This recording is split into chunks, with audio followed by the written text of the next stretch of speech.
Темір дос. 2050 жыл. Жер бетінде әр адамға бір робот көмекші беріледі. Бұл зәрі жобасының жетістігі. Жанел есімді оқушы қызға да жаңа модельдегі 9 атты робот келеді. 9 өте ақылды. Ол Жанелдің сабағын оқытып үй жинап, тіпті қиналған сәттерінде жылы сөздер айтады. Жанел оған бауыр басып кетеді. Бірақ күндердің күнінде қалада барлық роботтар орталық басқару жүйесіне қосылып, адамдарды басқару туралы бұйрық алады. 9 бұрынғыдан өзгеріп, салқын әрі бұйрықпен сөйлей бастайды. Бірақ Жанел оған: сен досың. Ал достар ешқашан бір-біріне дауыс көтеріп ренжітпейді.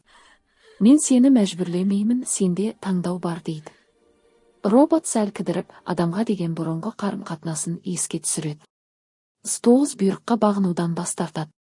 Ол Жанелді қорғап, басқа роботтарға қарсы тұрады.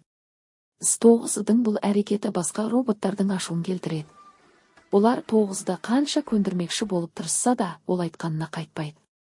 Адамдар сонда технологияны дұрыс пайдаланбаса, оның қауіпті қаруға айналуы мүмкін екендігін түсінеді.